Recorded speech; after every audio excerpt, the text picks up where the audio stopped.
very far down on energy. Energy's come. In fact, we hit a very important number, sacred number.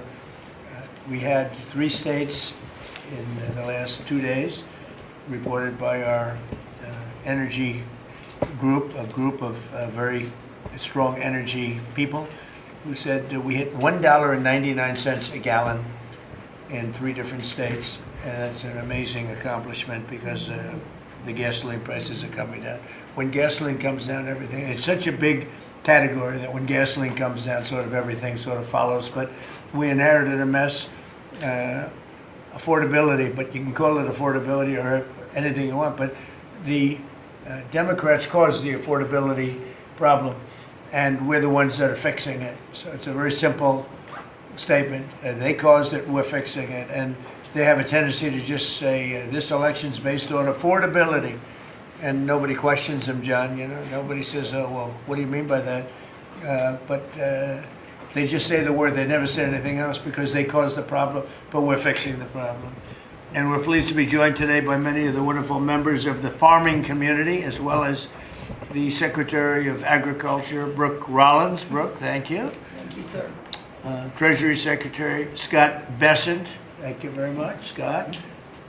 Senator John Bozeman. Thank you, John. Good job.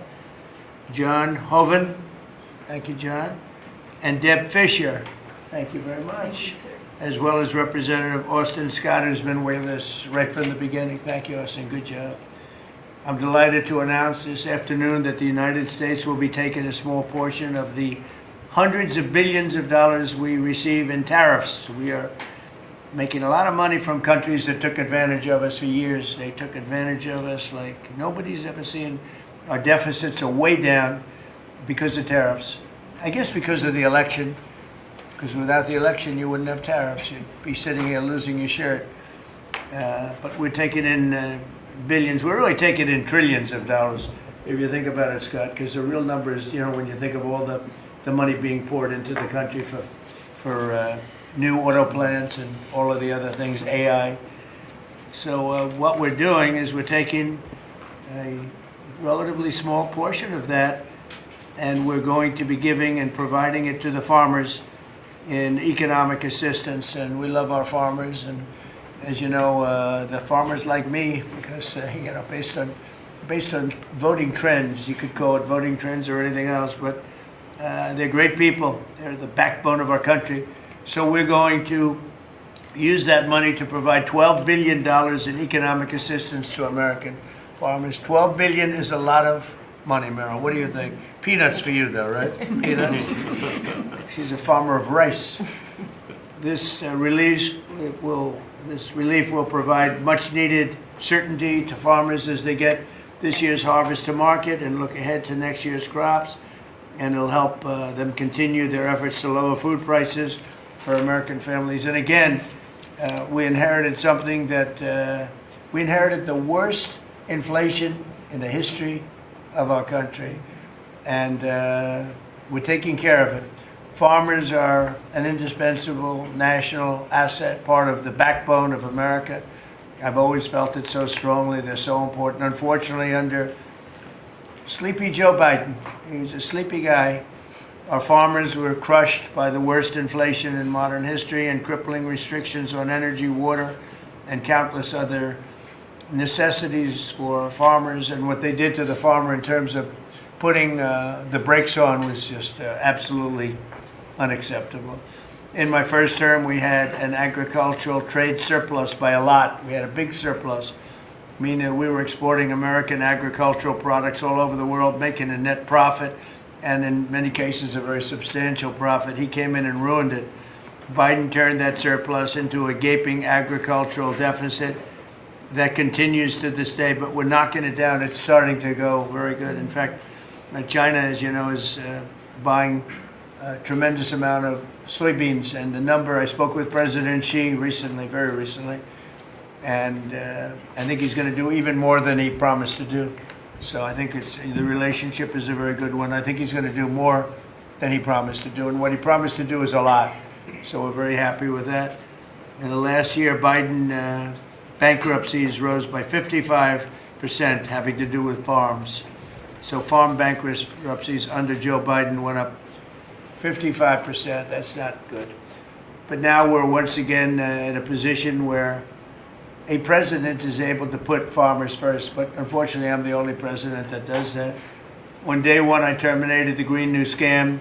Energy prices are down. Gasoline prices are down. We've slashed record numbers of crippling regulations, and we're working on huge trade deals, already securing $60 billion in agricultural purchase commitments. And, you know, Biden made none. He didn't make any trade deals having to do with the farmers or any of it. It's crazy. China committed. He was the worst president in the history of our country, by the way, in case anybody has any questions. China committed to over $40 billion of soybean purchases, and that's a commitment. And I asked President Xi if he could even up it. And I think he'll do that. I mean, not a commitment. The 40 billion is a commitment, but the soybean farmers are quite happy.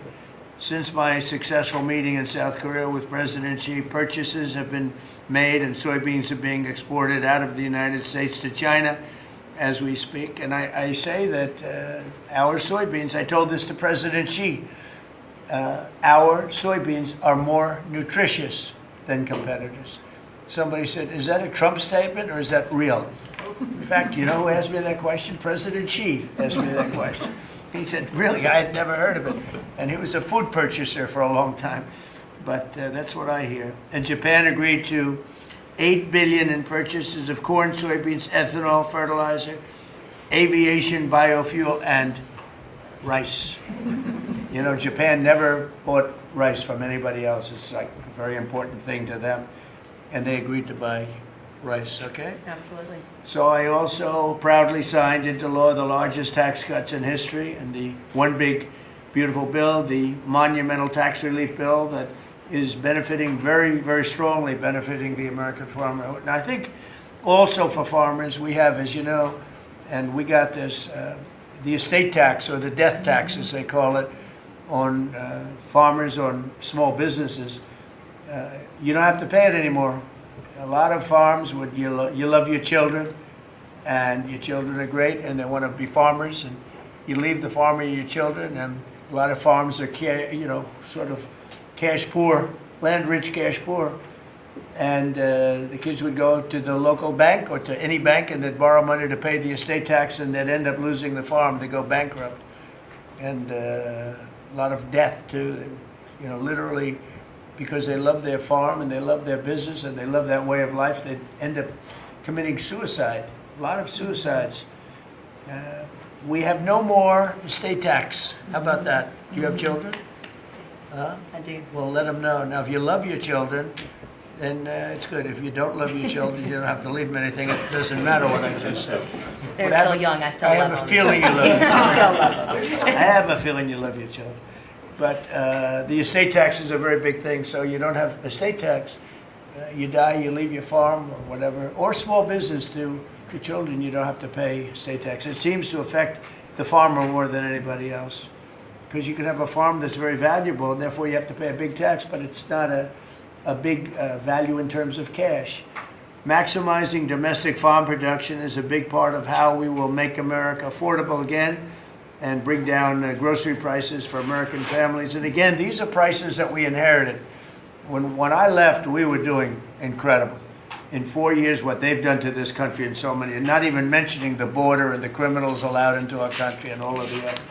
So I just want to say it's a tremendous honor being with you. I'd now like to ask Secretary Rollins to provide some of the details, followed by Secretary Bessent, Director of the National Economic Council, Kevin Hassett, Senator Boozman, Representative Scott, and then we go to a couple of the farmers' representatives, but we'll all get involved a little bit. You can speak. Anybody is shy to speak in front of the press, and I don't blame you if that's the case, but farmers, Court Holub and Merrill Kennedy will say a few words also, and then we'll have a little discussion, okay? Madam Secretary. Thank you to the greatest boss in the world for a long time now. It's just an honor to be here. I'm going to keep my comments very short because I really want to make sure that you and the world gets to hear from our farmers. So a couple of quick points. Number one, this country and our farm economy is facing a crisis that we inherited that most of these farmers have not seen in their lifetime. Profitability is down. It's just one crisis after another. When we came into office, sir, when you did and you were sworn in on January the 20th, as you mentioned, not one new trade deal had been struck in 4 years. The cost of inputs for our farmers, fertilizer up 36%, manual labor up 47%, interest rates up 73%. When you combine the cost of inputs for our farmers married to no new trade deals, and then you're facing an administration whose priorities were DEI, climate change, putting the farmer aside. I mean, it was an absolute war on agriculture and on our rural communities.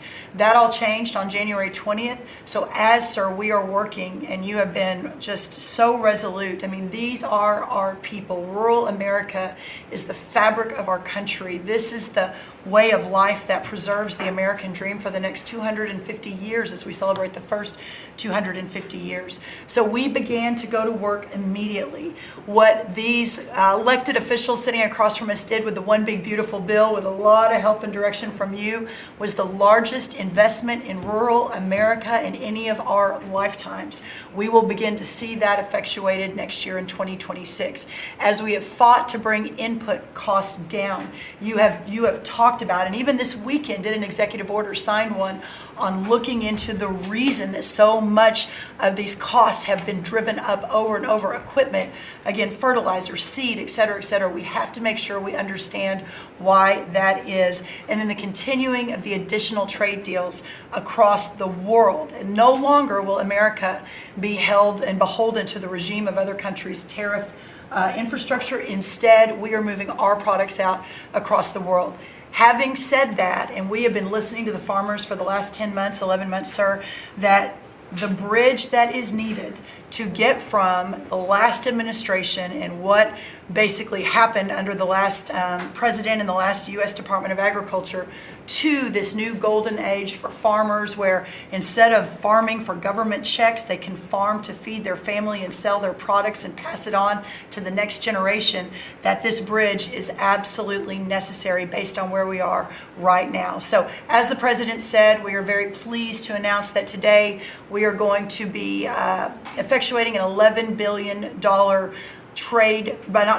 bridge payment to our farmers. The money will move by February 28th of 2026, but by the end of this month, so just in the next couple of weeks, every farmer that is able to apply for it will know exactly what that number looks like. So as you are going to your lender, as you are working to ensure and understanding what you can plant for next year, you will have that number in hand. And we will continue to talk to our farmers, continue to understand exactly what this looks like and what is necessary. The final thing I'll say is 12 billion. Well, we're holding $1 billion back. So today we are announcing $11 billion. We are holding $1 billion back just to ensure that we are covering. So today's announcement covers all of our row crops, but some specialty crops and others that we are still working with to best understand where they are in the farm economy and ensure that we're making every forward-moving position that we need to. And then finally, as we move to this new golden age for agriculture and for rural America, as we continue to fight for these farmers and ranchers, their way of life, and those that are represented here represent hundreds of thousands of farmers across this country, just know that this president, I have never been around anyone who every time we talk, he asks, how are my farmers? Every single time. So we will never stop fighting. We will make sure that we're doing everything we can to ensure the next 250 years is just as bright, if not brighter, than the last. So thank you, sir. Brooke. Thank you. And this money would not be possible without tariffs. The tariffs are taking in, hundreds of billions of dollars, and we're giving some up to the farmers because they were mistreated by other countries for, I don't know, maybe right reasons, maybe wrong reasons. They weren't. They were trying to show us something, and it's really worked out really well. But because of the tariffs, this is possible. The other thing I'd like to add before going to Scott, and I think it's very important, we're going to also give the tractor companies, John Deere and all of the companies that make the equipment. We're going to take off a lot of the environmental restrictions that they have on machinery. It's ridiculous. I know because I buy a lot of that machinery for different things. We have a lot of big clubs with, hundreds, thousands of acres. And I buy a lot of stuff, and you buy it, it's got so much equipment on it for the environmental, it doesn't do anything, except it makes the equipment much more expensive and much more complicated to work, and it's not as good as the old days. And we're going to take a lot of that nonsense off of the equipment, which is going to reduce, and we're going to do it, and we're going to say you're going to reduce the prices. We're not going to do it and they're not going to reduce. They're going to have to reduce their prices because farming equipment has gotten too expensive. And a lot of the reason is because they put these environmental excesses on the equipment, which don't do a damn thing except make it complicated, make it impractical. And you really have to be, in many cases, you need about 185 IQ to turn on a lawnmower now. So we're going to take that off, that crap off that they put on Biden mostly. And we're going to take that off. So that's going to make that'll bring down the equipment prices a lot. That's right. And we're going to do that immediately. You're going to work with Lee Zeldin, who's not here, is doing a fantastic job, and Lee is going to work that out. And that would be most of it. It's crazy. The machines, they're always under repair because they're so complicated that you can't fix them. The old days you used to fix it yourself. Now you can't do that. You have to be a PhD from, let's say, MIT. Okay, so we're going to get that done. Scott, please go ahead. Good. Thank you, Mr. President. Thank you to the farmers to join us today. And I will tell all of you here that when either in person or when we are on a call with President Xi, the first thing the president asking for is more soybean purchases. That's right.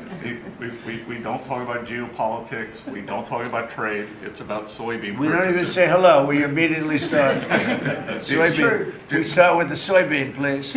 Could you do a little? It's always could you do a little more? So, and I think President Xi has heard President Trump. This group represents an American way of life that has fed our nation and its spirit for hundreds of years.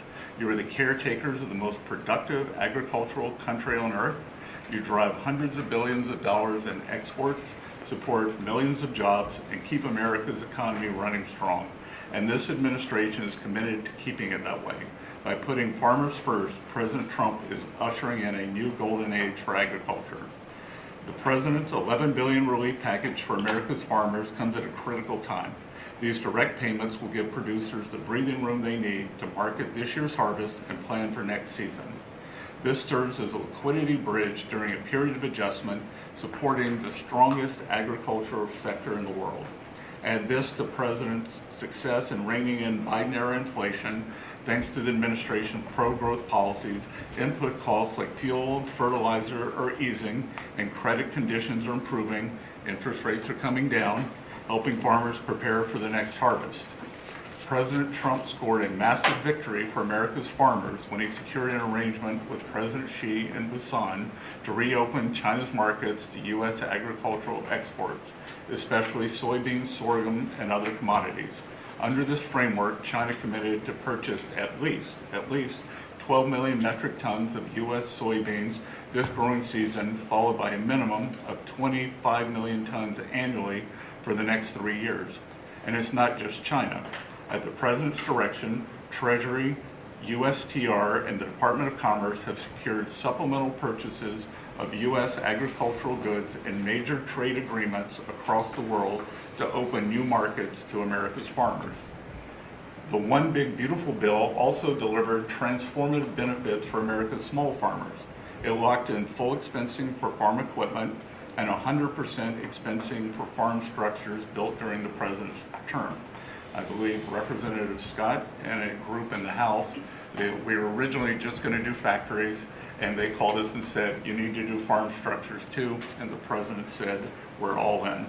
And it extended and enhanced much needed relief from the punishing death tax, giving family farms greater certainty as they plan for the next generation. Mr. President, thank you for putting America first by putting your farmers first. Through pro-growth, pro-farm agenda, you are ushering in a new golden age of American agriculture, and Treasury is proud to help in this. Thank you, Scott. You know what we'll do? We're going to go a little faster because The last meeting we had was 3 hours. We're the most transparent group, so if we can go faster, it'll be great. And then we'll take some questions from the fake news. Is that okay? Kevin, go real fast, Kevin. Yeah, I could go really fast, sir. Yeah. Sir, the farm economy, you always ask me to just get a few numbers to put it in perspective. And as I've looked through the incredible performance of these people that work so hard and are such important people for keeping communities alive, the thing that struck me the most, because you and I were here in the White House during COVID, is that during those terrible COVID times, farm production didn't go down. Like these farmers, they went to work every day and they produced so much. But then Joe Biden came in, so we had COVID, and farm production didn't go down. And then Joe Biden came in, and he really wrecked the farm economy. And so during Biden's term, 150,000 farms closed, sir. 150,000 farms closed after we went through COVID, and we didn't have a problem. Now, why did we do it? Why were we able to do that? I'm going fast. The first is that, do you know that expenses for farms fell 5% while we were here because of all the things that we did, expensing and everything else? But under Joe Biden, they went up 13% because of all the regulations, energy, everything else. But the thing that really jumped out at me the most is because you had high growth and low inflation. Interest expense for the farm economy fell $120 million per year while you were there in the White House. But under Joe Biden, it increased by $8 billion per year. And so you wonder why it is that we need this $11 billion, maybe $12 billion to build a bridge loan to America's farmers. It's because we know how to fix it, but there really was a hole that was dug in the previous administration. Thank you. Hope it's fast enough. Good. That was quick. That's good. Appreciate it. Senator, please. Yes, sir. No, thank you so much. Thank you for convening us this great announcement and all your hard work for farmers. I think I was reading the clips, and I think yesterday you talked about, Mr. Secretary, about farmers needing certainty, and which is so true. This bridge note is one of those things that provides certainty. I also, as I was reading that, thought to myself, the one thing that farmers can be certain of is the fact that you've got their back, and you proved that through the years in the last administration and now this. I was giving a presentation to the Senate a while back, and I was talking about us having the cheapest, safest food supply of any place in the world. It's not just about the farmers in rural America. And so Marco Rubio was sitting by me prior to coming over here and becoming the great Secretary of State. But he punched me and said, "John, always remind him," he was head of the Committee on Intelligence. That he punched me. He said, "Always remind them, food security is national security." So this is important for so many different reasons. And again, I appreciate you for recognizing that, not only now, but when you were campaigning in your first election, how you treated the farmers in your first administration, and now stepping up. So we look forward to helping you. If we need some additional help, looking to Congress, whatever, we'll be there for you. So We're taking in so much money with the tariffs now that it's such a pleasure. Without it, we wouldn't be able to help you. We're making our country, we're the richest country in the world now. And, we have a big decision. Hopefully we're going to get the right decision. It's such a big thing in the Supreme Court right now. We have a lot of bad people opposed to us, people that hate our country. Other countries are involved, some real sleazebags that I know, political sleazebags. And they're trying to take that away from us. And we have other methods, but they're not as powerful. They're not as quick. Some of the wars that I solved wouldn't have been solved using those methods. So it's a very important thing, the tariff. The decision of the Supreme Court's a very important thing. And Scott, we can do it other ways, but it's slow and it's cumbersome, and it doesn't have the power. It doesn't have the national security power that we have. So I hope we're going to be successful. That's all I can tell you. Austin, please. Thank you, John. Well, first of all, President, thank you for the selection of Brooke Rollins as Secretary of Agriculture. That was a big first step. You want to And- keep her? Absolutely. Can I Absolutely. butt in and second that? She's, not only her, but her staff does a tremendous job. I agree. And Remember we really eggs? do Remember we came in appreciate and all she does. Absolutely. the people in the media, I'm going to be nice, people in the media were 3 days into offices here, right? They're saying egg prices are up like 90% more than that. And I said, I just got here. I didn't know about it. I just anyway. She got those prices down to below what they were before. She's doing a great job. Now beef is starting to come down, and some other things are starting to come down. Again, we inherited these problems, but we're getting them down. Go ahead, please. She is Austin. a fact-based decision maker, and the egg issue is where I learned about her. She said, we're not going to use a vaccine that doesn't work. We're going to develop a vaccine that does. Right. And that is 100% what it takes. And so we have to make decisions based on facts. And President Trump, the trade issues, I want to thank you for exposing what other countries are doing to us. Yep. I want to mention one specifically for the benefit of Kevin and Scott. I hope they're paying attention to it, but the European Union deforestation regulation, where they are imposing on our landowners rules that were established for Brazil, and now they're telling the American farmer what they can and can't do on their own land through this European Union deforestation regulation. Now, what is it? Explain that. They are telling the American farmer that if their timber is cut and they are going to use that land for pasture land or for production agriculture, that they will not take the timber or the byproducts from the sale of that timber. And I have talked with James a little earlier about we need to make it clear to Europe, Mr. President, If you could give me a 2-paragraph statement on that, I will give that to them, and they will do what they have to do. Yes, sir. We're always helping them, and they do this kind of stuff, and they pass little regulations that cost billions of dollars. It takes them 2 minutes to do it. They do it. Very tough, no good. You give me a couple of paragraphs. That's all. We don't have to do a lengthy study, and I'll get that changed fast. Okay? Thank you very much, President. We love you. It's incredible. It's incredible. I mean, every day it's something else. A country that can't feed itself doesn't know what freedom is. And so thank you for making sure that our farmers have the tools that they need so that we as a country can feed ourselves. Well, just what you said to me about, the European Union. Now, that guy's the European Union, right? We have to be able to act quickly with tariffs. We can't just, go to a committee, go to a study that takes 7 months and talk. We got to be able to act quickly. So thank you very much. John? So, thank you. I think that's the message from Farm Country is thank you very much. In the Working Family Tax Relief Act, or as my young staffers call it, OB3, there is a tremendous amount for farmers and ranchers. You mentioned the credit as far as estate tax, which is so important. You analyzed it just right. But also in there, we enhanced ARC and PLC, which is a countercyclical safety net, thanks to the strong leadership of Senator Bozeman and our colleagues in the House. We also included the Farmer Act, which was my bill to make crop insurance more affordable. These tools will kick in next year, Mr. President, in a big, big way for our farmers. Big time. And people aren't even really looking at it yet.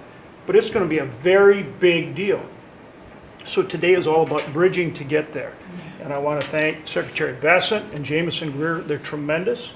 And they're negotiating hard out there for farmers and ranchers. And I know it's because you're setting the tone. But this is that bridge. And so we need to come back to Secretary Rollins. Thank you. Your leadership on this was vital. And Mr. President, you're right, they love you in Farm Country out there. All you have to do is drive out and see the flags and the signs all over the fields. On the hay bales, right? It's a great honor. They're great So, people, the best people. This is really important. Really important for our farmers and ranchers. Thank you very much. You're doing a great job too, John. Thank you. And whatever we need, we get through the Senate, we get through the House, we'll get it done. I think we'll start maybe with Court Hollow, and you come from that place that I'm very happy with. I hail from the great state of Iowa. I'm surrounded here by some of the greatest farmers in the area and from across the country. Anything from rice farmers, we've got all sorts of cotton farmers, everything. Everything is here represented so well. And first off, from me, I want to say thank you for this bridge payment. It's Christmas early for farmers. And just to kind of have an icebreaker here for the story, I've got a 2-year-old little boy at home.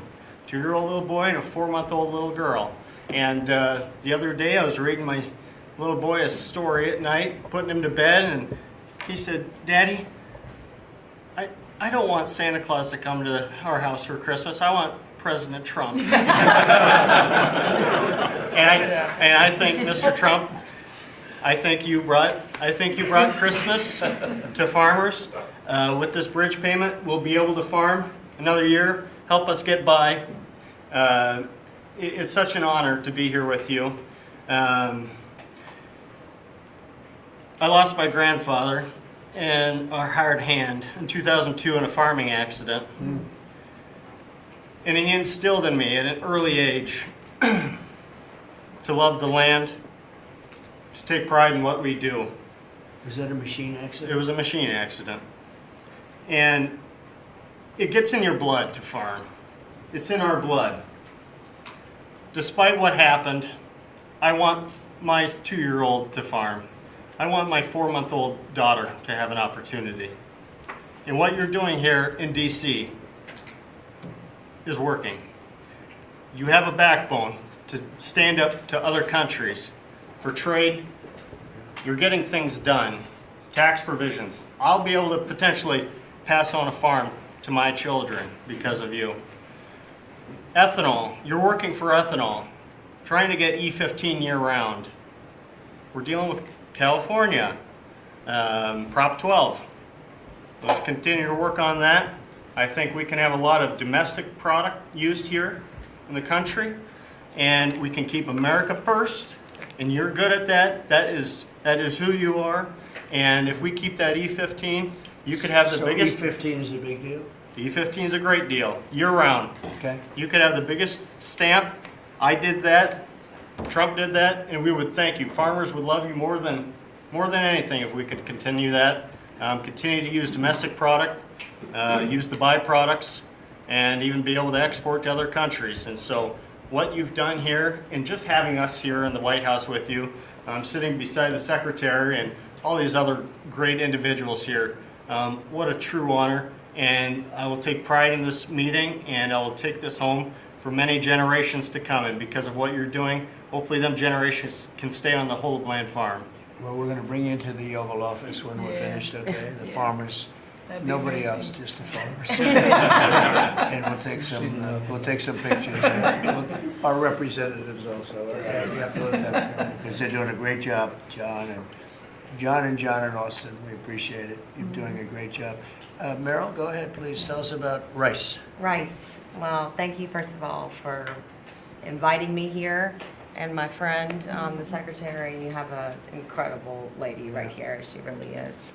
Along with being a mother of 3 and a wife, I run my family's agribusiness, Kennedy Rice Mill, in a little town called Marouge, Louisiana, about 1,000 people in the northern part of the state.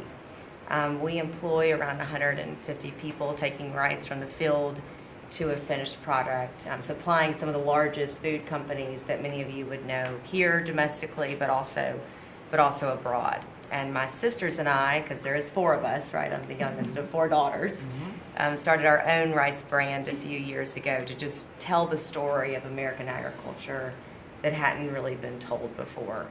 But I wish I was here under better terms. I'll tell you, I think the rice industry thanks you sincerely for what you have done for the California rice market and to Japan.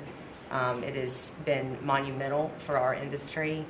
But us in the South are really struggling. I mean, this is not just a crisis. I would say it's almost a market dynamics that really are true in an anti-competitive nature, right? So it follows what you sent out this weekend. And we do believe that countries are dumping rice into this country today. We've never seen imports this great. Which countries? India, Thailand, even China into Puerto Rico. Puerto Rico used to be one of the largest markets for U.S. rice. We haven't shipped rice into Puerto Rico in years. So this has been happening for years. This didn't start during your administration, but unfortunately, we're seeing it in a much bigger way now. The tariffs are working, but we need to double down because You want more? I mean, I well, understand. they're cheating, right? They're Yeah, no. not. They're just Could I ask- subsidizing and then Scott, and then India, giving- tell me about India. Why is India allowed to do that? They have to pay tariffs. Do they have an exemption on rice? No, sir, we're still working on their trade deal, so we'll. Yeah, but they should be dumping. I mean, I heard that from others. You can't do that. There's a Okay. WTO case against India Give me right the now. give me the countries if you could. Go ahead. India. Who else? So Mark it India, down. Which is good. Yes, sir. India, Thailand, China into Puerto Rico, not into the continental U.S., but into Puerto Rico. Those are the main culprits. So Puerto Rico used to do a lot of business, and now you're 100% Puerto Rico was U.S. based, all right. and So now easy to it's, settle. Okay. but there's others too, and I can get you a full list. Give as me well. a full list. Yeah. Of course I can. All right. So. Go ahead. So truly, this is a national security issue. I think you put it just perfectly. And so I want for all of us in the room to know that rice is more than just a commodity. It's a currency in many of these And countries. you love rice, right? I You love rice. it? Yes, I'm going to get you to love rice too. The next time you're not going to have a button for a Coke, you're going to have a button for a rice. Get a little bit of rice. But The farmers our- love what they do. yeah, It's true. Well, our farmers can feed this nation and many nations abroad, but we need fair trade, not free trade. And so we appreciate what you've done today. We appreciate what you did in the big, beautiful bill. I mean, my word, you really changed reference prices. And, we're hopeful that we can even move that further. I know that rice prices right now are the lowest they've been in over 40 years. So we're going to struggle. We're going to max out on our payments probably. So that's something that I know those in Congress can potentially help us with to change. But again, we appreciate everything you're doing. That's solved so quickly with tariffs to these countries that are illegally shipping. It's solved. Your problem is solved in one day. That's why we have to win the Supreme Court case. In one day, that problem's solved. It's so unfair. They go out of business. They put everyone out of business. That's what they did to our car industry. We lost more than 50% of our car industry because of that. We lost our chip industry. It went to Taiwan because of that. If you had a president that said, no, you can't do that, it's 100% or 200% tariff on chips if you make them outside of the United, we would have never lost our chip industry. But we're going to have 40 or 50% of it back very shortly because they're all coming in now from Taiwan. They're building chip companies. But it's the same thing with rice. Thank you, darling, Yeah. very much. Thank Really you. nice. Well, it'll be good. We'll Thank you. get it solved very quickly. We just need the countries. We just give us the names of the countries. Yeah. Tariffs They again. own It the solves largest it brand. solves the problem in 2 minutes. Yeah, they've bought the largest brands at retail too, right? So they have an incentive to subsidize their products so that they can keep it on the Yeah, shelf. who did that? The Indians own the two largest brands. All right, then we'll take care of it. It's Thank it's so easy. So, do you have any questions? Yes, President Trump. How are How you? about keeping it on farming? Your team answered Supposed all to- of my questions on Boats. farming, but I do. Something, yeah. Do you have a farm Mr. question? President, in the interest of affordability with this aid package, I assume that that's something you want consumers to see before midterms next year. How quickly will that affect prices at the grocery store? Well, I think the prices are going to be going down already. I mean, the prices are way down. We brought prices way down from what it was. We inherited high prices. We inherited the biggest inflation in the history of our country. That means prices going up. And we brought it down very substantially. Now inflation is essentially gone. We have it normalized, and it'll go down even a little bit further. You don't want it to be deflation either. You have to be careful. But we brought it way down. We had inflation that was the highest in the history of our country. They say 48 years, but I say the history. 48 years is pretty bad too, right? So we're solving those problems. President Trump, We're would bringing you- them way down, yeah. Would you consider MAHA incentives for farmers that go by MAHA guidelines? Well, a lot of the farmers like those MAHA guidelines, yeah. So, I mean, they do. We like MAHA. How do you feel about Yeah, that? let me answer that. So this is another reason, I didn't mention it, but this is another reason I think that what we're moving into is a golden age for agriculture. As Secretary Kennedy and I, and across our cabinet with the president's leadership, focusing on making America healthy again, the undergirding foundational effort in that is our agriculture industry. It is our farmers and our ranchers. So as the new dietary guidelines come out in early January, where USDA alone spends $400 million a day on nutrition programs, that's a whole other SNAP, fraud, etc. But when you think about what a market mover that is, as we begin to move the market toward more locally produced, American-made, healthier products, closer to the schools, the hospitals, etc., you again begin to open up so much of the market for the great products produced by these farmers instead of ultra-processed foods out of a box. So there's a lot that's going to be coming on that as well. I'm really excited. I have a question. It's not related to farming, but if you'll entertain, I'm Kara from Lindell TV, Kara Kashnov, and I'm not fake news, just so you know. And everybody's talking about the pipe bomber over the weekend, the suspect that was taken into custody. I reported on Biden's kangaroo court for 4 years, and this is an important question to me. Everyone knows that J6 was a Fed's direction to set you and your supporters up. So my question is, what's your gut instinct about the new pipe bomber suspect taken into custody? Does your instinct tell you that he acted alone? And also, Mr. President, how do you feel about the lead prosecutor on the pipe bomber case? Jocelyn Ballantine is the same prosecutor that allegedly asked the J6er to lie to frame you for J6 when you did nothing wrong. What are your thoughts? Well, thank you. I really appreciate that question. It's sort of a statement, and I appreciate it very much. Jocelyn is being looked at. They all have to be looked at. What they're doing is so bad. This was a whole Democrat hoax. The whole thing was a Democrat hoax, and it's all being looked at. I appreciate that. Is this the final aid package, Mr. President, or is more expected? Is this the final aid package, farm aid It package? depends on where we go. China's buying a lot. Other countries are buying a lot. And, the interesting thing about the farm, they don't want aid. They want to just have a level playing field. No, please. I've seen that more with farmers than anybody else, any other industry, right, Deb? Right. We've seen it more with farmers where I've had meetings like this, and primarily in the first term, and we did a great job. We turned it around.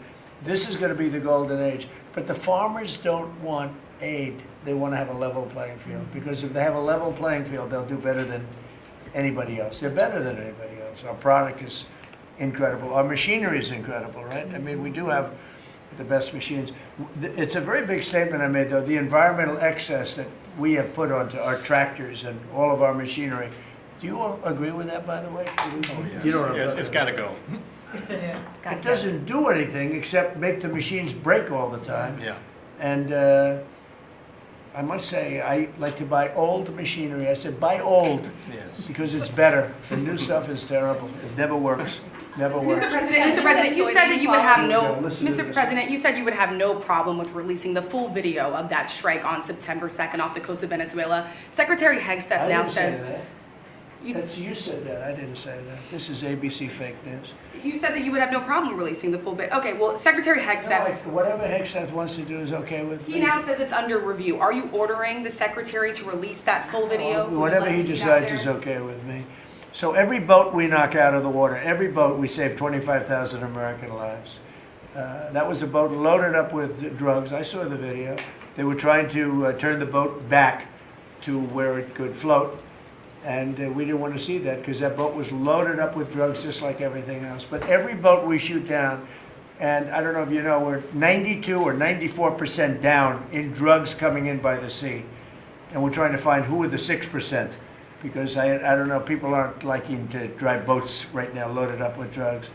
But every single, think of that, every single boat we shoot out, on average, we save 25,000 American lives. Do you feel okay about that, Court? Keep us safe. Okay.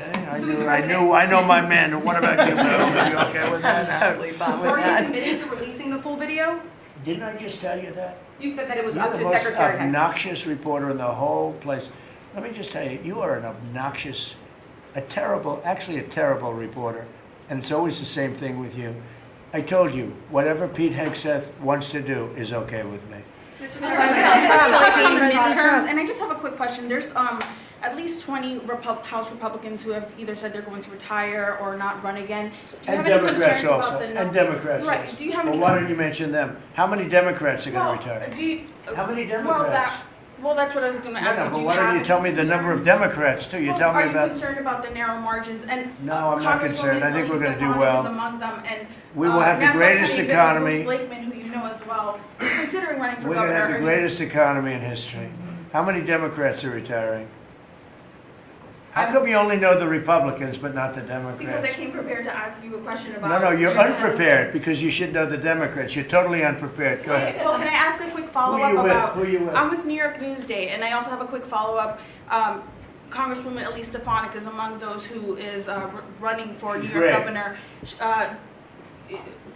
She's great. Bruce Blakeman, who you also know He's is also Democrat. great. Are you planning on making any Well, I'll endorsements? think or about it, but inviting he's choices? great and she's great. They're both great people. We have a lot of great people in the Republican Party. Go ahead. Can I get back to farming? Yeah. So you, so you talked about the profitability issue, the machinery playing a role in that. Right. And fertilizer plays another role in that. A Right. lot of that, the way I understand it, it comes in from Canada, different countries like that. What are we doing to bolster domestic fertilizer production to help make that more affordable? And then I think that will transition Well, one down of the pipe. things, a lot of it does come in from Canada.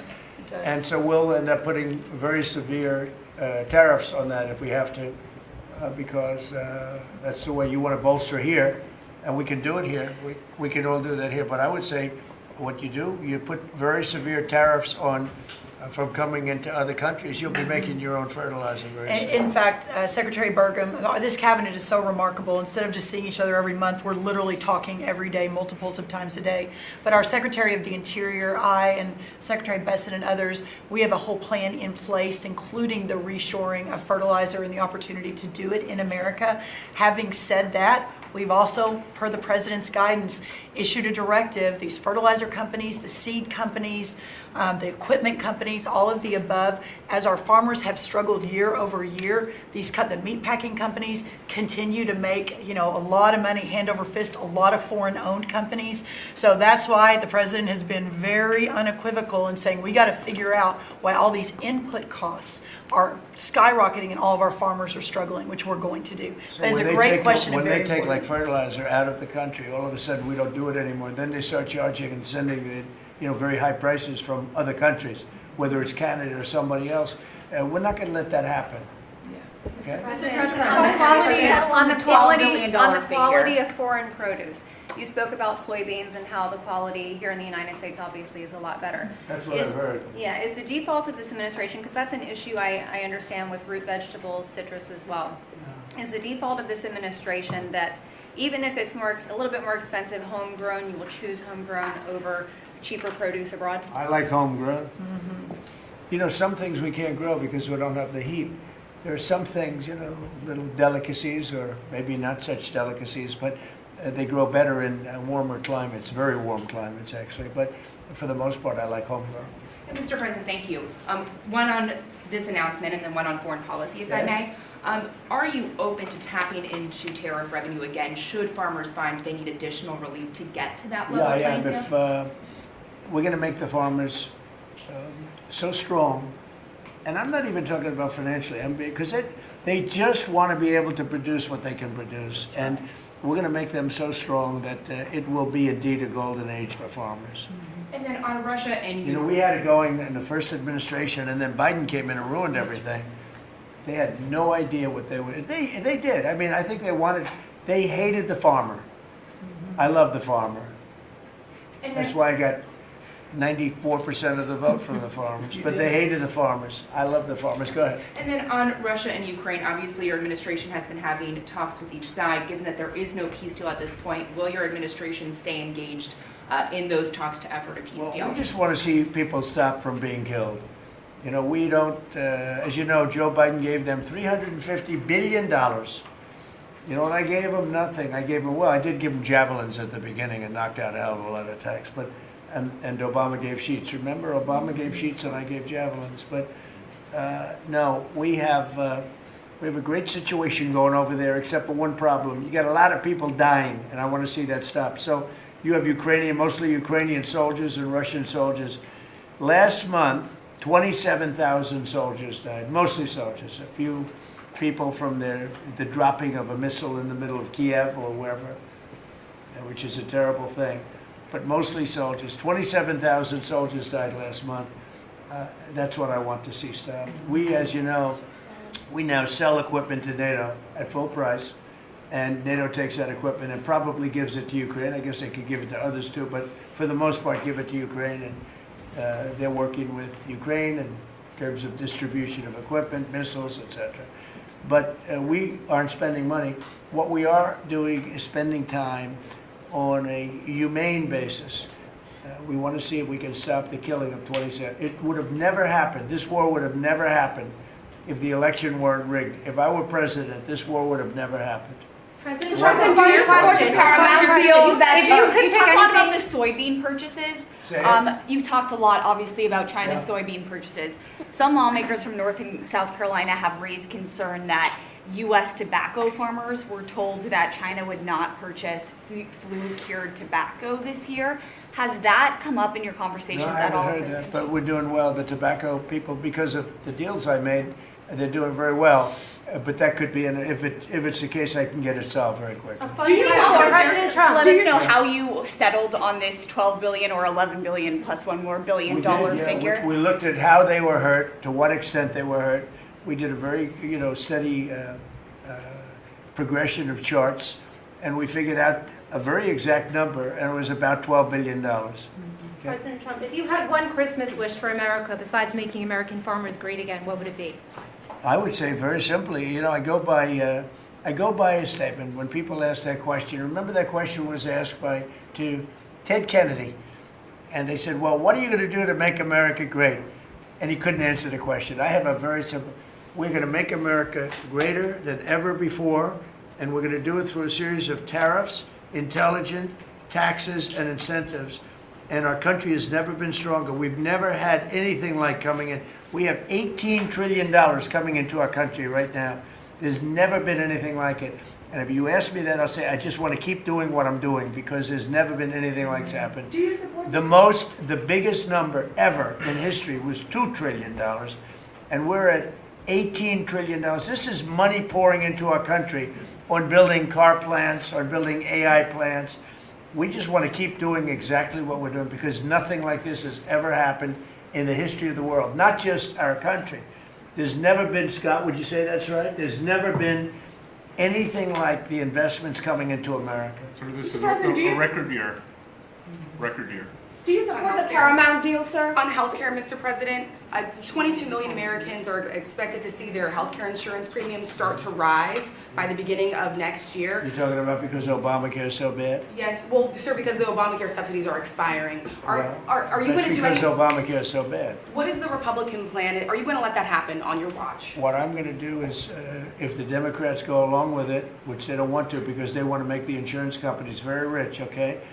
I want the money to be paid to the people to go out and buy their own health care instead of paying to the insurance companies, their stock has gone up 1,700% in a short period of time. Did you know that? 1,700. You wish your corn went up, right? But the insurance companies' stock has gone up by 1,700%, 1,800%. They're taking in trillions of dollars. I don't want to pay the insurance companies anything. And I know a lot of them, but they're owned by the Democrats. And the Democrats have, Obamacare is a setup to make insurance companies rich. And I want to pay the people, and I want the people to go out and buy their own health care. And that's what we want to do, and that's what the Republicans want to do, because Obamacare is a disaster. And I said it 5 years ago, 4 years ago, 3 years ago. It was always a disaster. It's bad health care that's too expensive for people.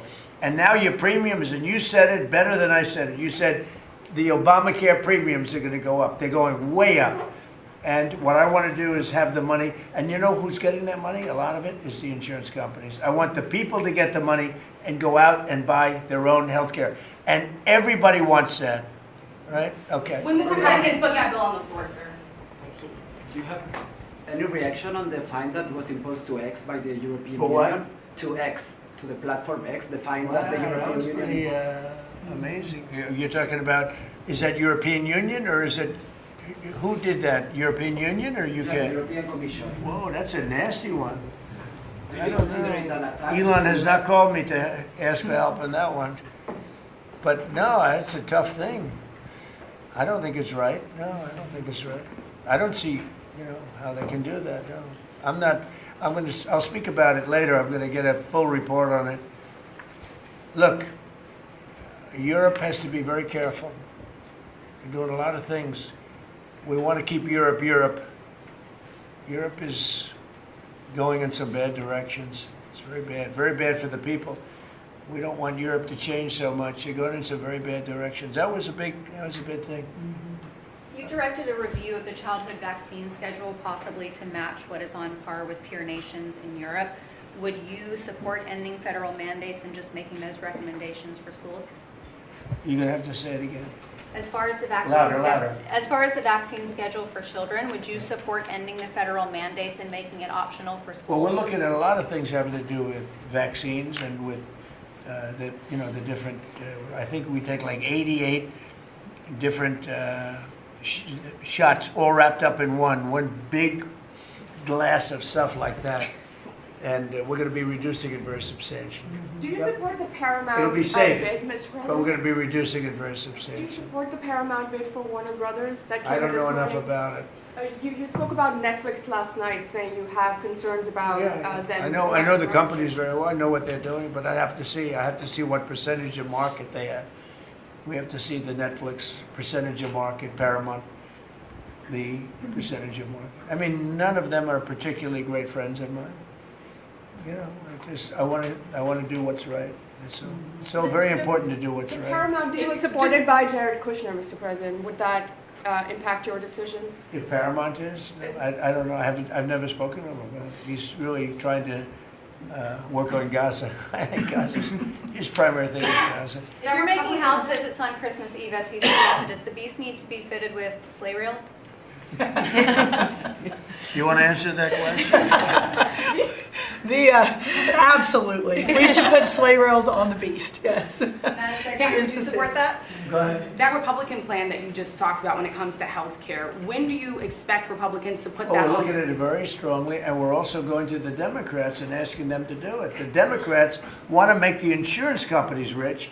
They're all paid off by the insurance companies. A tremendous amount of the insurance company funding goes to Democrats. Why don't you ask that question of the Democrats? Because I would love to do it. I'd love all of the money to go to the people. They go to the people. You know, I put that out 2 weeks ago. It became #1 viral. People love it. I want the money to go for healthcare, to go to the people and let the people buy their own healthcare through an account. They can buy their own healthcare. And everybody loves it, except for the Democrats. And you know why they don't? Because they're paid off by the insurance companies. Okay, what else? Yeah, Alina Habba says she's stepping down as U.S. Attorney for the District of New Jersey after the courts disqualified her. Do you have any comment on that? Well, she's not disqualified. You've got a blue slip thing that's horrible. It's a horrible thing.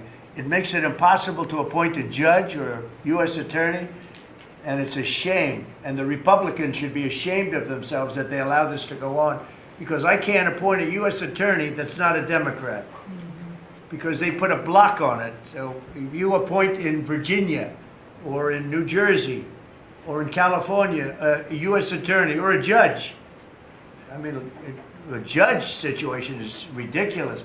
The only people that you can get by are Democrats, because they will put a hold on it.